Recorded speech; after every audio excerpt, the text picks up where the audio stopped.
last week up against G2B, and now removing it means a lot to Fennel coming into this matchup up against INV. Now, Kha'Zix is left open as a traditional 1v1 matchup when it comes to the jungle role. Evelyn, to the opposite side, you have Kha'Zix still available. Yeah, and now with that, Kha'Zix is going to be opened up. And this Kha'Zix is going to be... Oh, wow. Kha'Zix against the Evelyn, we have seen a lot of times ever since for the CN conference that we had. Evelyn has been really strong, but I hope to see Chaz back with the Chazix, as they call it. And the thing is, I remember Chaz back in the days, in the RRQ days of Chaz being the jungler for the team, is that he is known to be the thief. He is known to be the objective stealer for his team. And once again, that could be the expectation here today, that Chazix still has so much potential when it comes to these objective fights to just make miracles happen. Yeah. I have to make this work. But right now, the Corki. Man, the Corki. It's been a long time. It's been I'm not so gonna long. Season 1, and even that pick. Look at this, they have a Morgana too. Yeah, but what? I'm not totally opposed to the Morgana pick coming in from Fennel, right? Because this gives so much more of a safety for Helios later on.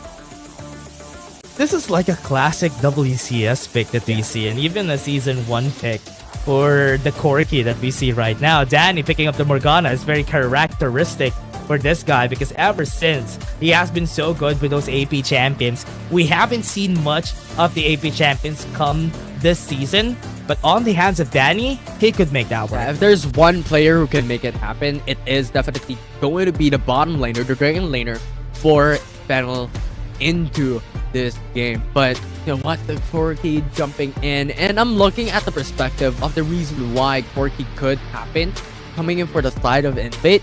One thing is the poke damage that Corki can provide. The other thing is the armor shred that the Gatling gun has in favor, along with the package that could just chop up a team fight. That could put Invade in a more favorable position into those 5v5 engages. But overall, with the Call of the Forge God later on in the hands of Ornn for the side of Fennel, I don't think that is really the exact reason why. Yeah. And with the magic damage coming in from the Corki in the mid lane, it's also something that is good. It's basically playing double ADC, but most likely with the Corki, the only thing that's good for the Corki right now is the buffs that we had for a lot of the AP items. So if he's gonna go for that missile barrage build, that could be really good for him. But right now, it's still super hard to make him effective even with the package. But the package is something that they're open to have. Yeah, 100%. I think that is like an extra utility for the side of Invade, right? We always tell, you know, coming into the first objective, package will be really important because it could really divide and conquer. When it comes to those 5v5 engages, it could just chop up the whole fight for the opposing side, for the side of Fennel in this case, to be an isolated engage. Right? Yeah, let's talk about this. Yeah. Let's talk about this matchup in the bot lane, Infinity. Because with how this is gonna work, yes, it worked before, but now that we have ADCs in the meta, this is gonna be something different than what we really do know before. That yeah, wave clear is still king back then, and now we have ADCs in the mix and having a Xayah too. This is gonna be a hard matchup for Danny in the early game, but as long as the game goes on linearly, it will be good for him. But the problem here is the Morgana's damage is not going to be that strong in the late game compared to how the DPS from the Xayah is going to be. So that just gives a lot of opportunities for Bank to just farm up and not be afraid of Danny. Yeah, and I think the thing is, Fennel is banking on Helios. Is definitely double downing on Helios to be the carry for the side of Fennel. And the thing is, they are never going to be aggressive here in this early game. Right? The reason is because they have Jack, they have Zeri, they have Kha'Zix. They pretty much have all of these late game champions that they're banking on, and they cannot play aggressively here in this early game except if the opportunity gives them and allows them to do so. Yeah, and the only thing that could really help them get away from that slump from the early game is if Chaz would be able to accelerate everybody here from the side of Fennel. One thing that is good about this Morgana pick is the existence of the spell shield. The black shield is just gonna be really strong later on when Helios is gonna fight really strongly against the members of Invade. Yeah, considering as well that he could just jump into this team fight, use the ulti, and pretty much just wreak havoc. It just bounces from each other from the opposing side, so that could really just give so much strong points and so much safety net for the likes of Helios to jump into these team fights. But Merly, at least really close, would be able to get the smite in against Chaz. It's now high level. He needs to use the last caress or maybe even the flash. On the top side, there's already a fight happening. Hextech Ultimatum is going to be used. Horizon has been captain checked. Concussive Blows is going to be used. They can go for the charm and the last caress if ever they want. It's a good thing he has the barrier though. That's why he will be able to survive. Typro Pam super low in HP. With a Void Assault, he's going to get the damage that they need. And now this is the end of it. And Horizon was able to survive that. That turnaround coming in from Fennel is outright impressive coming from Horizon. The utilization of the ultimate to just have an extra layer of defensive capabilities into that 3-man dive for Invade was really, really good. And that just overall bought Fennel the first blood into this game. Yeah. Got the win right there. And this is something that you want this early on, because most of the time, whenever you expect somebody like a Ryzen in the top lane, you do expect a Jax to just stay safe, just stay until the late game. At this point, we branded him as a very defensive champion. Right, very defensive. He still also has the counter strike to deny these melee engages, to deny the 1v1 potential from the likes of the Camille. Because if Hextech Ultimatum locks in, counter strike immediately stuns up onto Camille that denies a huge chunk and a huge duration of the Hextech Ultimatum.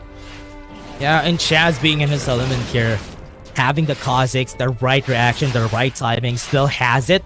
This is something good to see for Fennel. Yeah, and the thing is, we already have founded, or well, we already have reiterated that Fennel rather is not going to be aggressive in this early game. They have all late game champions, and that is already the expectation. But if the opportunity arises, which happened to Horizon, they could pounce back. And that is going to be the expectation throughout a couple of minutes. Yeah, for sure. In the next objective, we do see an opportunity also for Invade to just take whatever they want. Because remember, one of the most valuable things whenever you have a Corki in the game is the existence of the package. And the package has been so good at securing those, or at least securing the space on the objective. And that is going to be expected here for Invade. And based on what we're seeing, they're going to go for the Rift Herald. Yeah, honestly, I like the Rift Herald more for Invade. Because the thing is, they couldn't battle when it comes to the late game.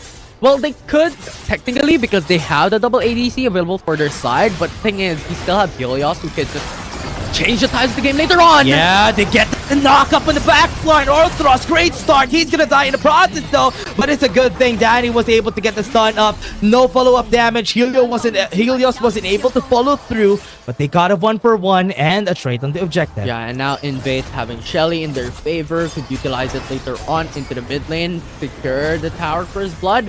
Oh, back. Yeah, that's gonna be a tower down. It is going to be what they want. Just get the early game advantage against Fennel, and that's going to be enough. Yeah. And that is already the expectations, because they really have to snowball here in the early game, because later on, Helios is going to be really difficult to deal damage to because of the mobility and the safety that the Black Shield provides.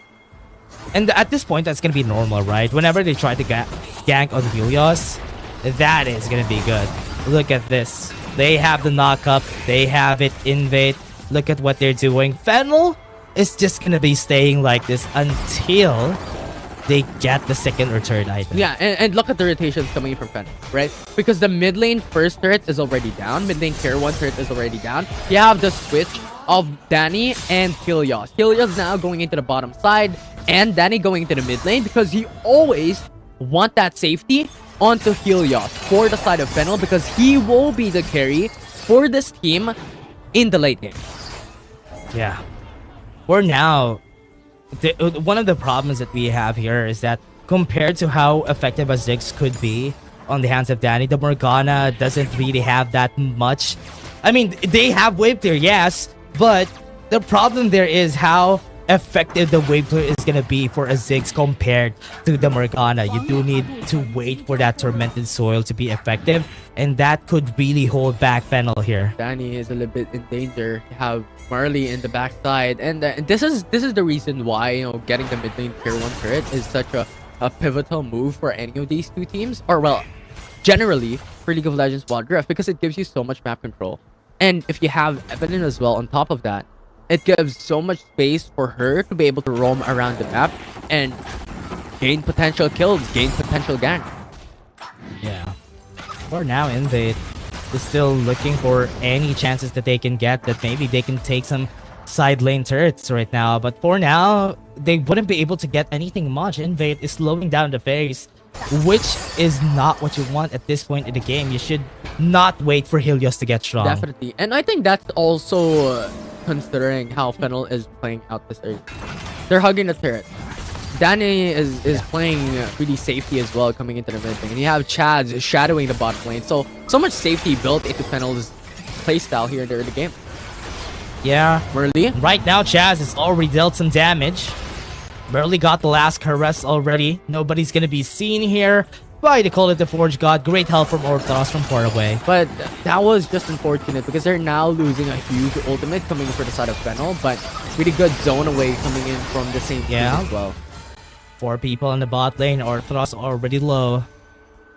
Oh man, this is not gonna work out like they expect because Horizon on the top lane just got a tower. He got a free turret in the top lane, and that gives a huge gold injection for Horizon to be able to match up against Camille as an expected turn of events. We always mentioned that Jax is really the late game champion, but it's a little bit different this time around for Horizon. That, you know what, you have this huge pressure up against Camille.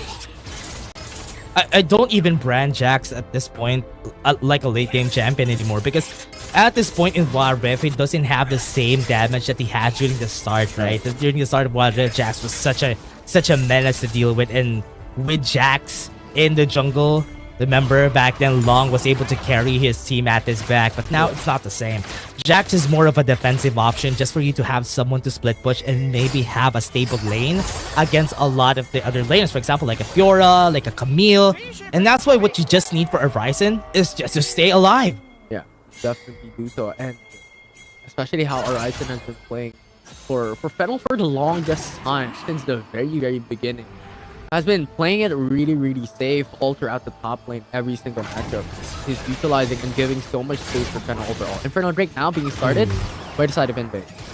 This is what's really scary about this, right? Whenever you're fighting against a Corki, you need to think about the package every time. That's why you need to waste it before you actually go in. That's why Fennel, this is really smart. They're taking their time here. Yeah, and you also have Horizon in the mid lane to not be able to give Invade the lane priority into the mid lane as well to get in the objective prior. So really good macro.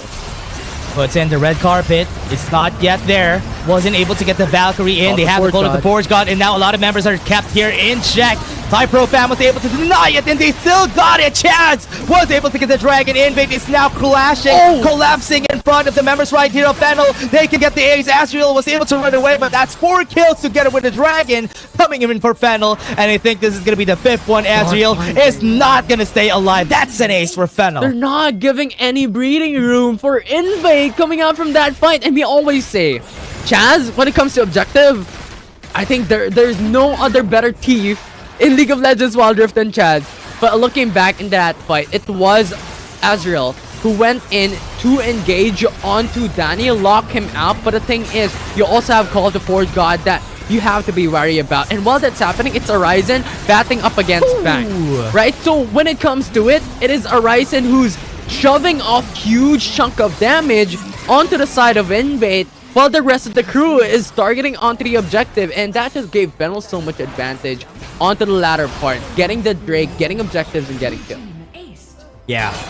Chaz with the Kha'Zix. This is what you expect from him whenever he picks that up. He's so good with his champion. He's so good at securing objectives. That's also because of the fact that Taste Their Fear is such a good option whenever you're trying to secure the objectives. It helps you get the objectives every time you want. And Horizon right here on the bot side of the map having a 1v1 against Azrael. Yes, he's winning a bit, right now he's gonna be running away. Nice utilization of the ultimate once again to be able to retreat back out. And once again, the counter-strike. What utilized when the ultimate came through with a hectic ultimatum, and once again denies the huge chunk of damage for Camille to be able to get in onto Horizon. Chaz! Oh, Azriel wasn't expecting that. He bumped to Chaz, and that's gonna be a kill. Yeah, it is Horizon and Chaz who met him down in the bottom lane, and that just gives another kill for Fennel once more. Already at a 6k gold advantage, utilized really well, and Danny expectedly already 2-0-3 coming into 12 minutes with already 2 items secured. Yeah, and now Fennel, okay, they got the hold now. They got the knock up. Not a lot of damage from Pan. Now from the other side, we're seeing Merly. They might be able to get the knockback. The last caress to end his life. That's a bit of an overstep for Fennel. Overextension, and always have to be wary of an Evelyn coming into the opposite side to look for kills, to look for gangs that could happen. And now Fennel loses Danny in the process. Helios, bit of an overextension. Yeah, being chased down. It's gonna be hard to really lock down Helios at this point. They don't really have a champion to do the job except for the Camille. That's why they always need the Camille to be able to lock down Helios whenever they need to take down the DPS on the side of Fennel. Yeah, and it's important that we have control wards already for the side of Fennel, especially considering that Baron is already available, and Merly is definitely going to roam around the Baron pit throughout its availability. Interesting call of the Forge God there. Just to stop them from pushing. Really smart way to use it. Like, nevertheless, you still have Jax to be able to go into these fights as an engager for the side of Fennel. You still have the knockup built onto the kit of Horn. So there's still engaged tools for Fennel, but of course they still have to wait for the call of the Forge God, as it's such a good ultimate into these team fights, and I think it's one of the pivotal skills as well for Fennel to have. Yeah, they would really need it, especially in this large fights that has been happening this game. But for now, the only problem that we can see from the side of Fennel is maybe they're gonna have a hard time engaging. They just need to wait for INV to actually engage themselves before they go for it. They have all the advantage when it comes to gold. Look at that. The gold, everybody has a 1k gold lead against their enemies. Yeah, 1.6k gold even for Helios up against the fellow mid laner from INV. I think this is what we have mentioned a while ago. Helios will be the center of how Fennel wants to really play the late game later on. And now with 2 items already built up, building into a lot more safety up against Murni as well to deny those AP damage is really good for Zeri. Yeah, already got it though with the Hexagon Ultimatum. They started that effectively, and Helios is now super low on HP. One last caress could end this life, but because they need Helios in this coming fight, they would need to be really respectful. No more door to hold it down, and FL is going to be looking for the fight with a package inside. They are going to be taking it in the end, and that is going to be effective for them. Now they're looking for the backline. Helios is being chased down. They're getting some kills onto the side of Chast. They still have the leap, and they are going to kill everybody, and everybody's still alive from the side of Fennel, and they would want more. And they have to run. They have to retreat. Invade does not have a chance to be able to contest Fennel from here on out, but a lot of HP being brought down to a really low stage for Fennel. They have to play it accordingly, with Ortros being the frontliner and being a sponge for the team. Yeah, and Invade is just gonna leave this open for their side. They got the Soul 2 in the process, so Fennel just got a big chunk of win in that last fight. And that is really good for Fennel, because the thing is, they have Tormented Soil. They already have Helios at a good state and a good amount when it comes to item build-up, so that really quickly they get the Baron. And yes, Invade got the turret into bottom lane. That gives them a little bit of a trade when it comes to gold, but the thing is, their mid lane is getting pushed. Yeah, they're gonna be pushing this into the mid lane. And from what we're seeing here for Fennel, yes, it's gonna be hard for them to push it with the siege that they have right now. They just need to go for the wave clear, but Helios needs to get close to that tower in order for them to go for the push. Arthros tanking a lot of damage. Arthros forced to stay away from this guy. And Merly is already positioned well onto the back line. They can go for Helios if ever they want to. They're gonna go in with the lightning crash damage onto back is enough. And Helios' damage is just crazy. Merly's just gonna try to get some kills. Lascaris is not gonna end alive right there. Arthros got some damage, but Helios is still running in. Azriel gets 1, and that's a 2 for 2. Still chasing him. They got the exhaust, and Helios ends his life. Just look at damage coming from Helio. He just melts down the HP. Boromurli and now Ryzen. Split pushes top. Ryzen, though. Yes, split pushes onto the top lane. Azriel knows that he's not going to win this 1v1. That precision protocol is not going to be enough. They can still chase him down. A lot of slows coming in from Fennel. But this might be the end of it. Yeah, and now the Nexus is open for Fennel to take. Last message right here, and Fennel is gonna say it's done. And that's a 1-0 for Fennel. Overall, good patience coming in from Fennel from game number 1.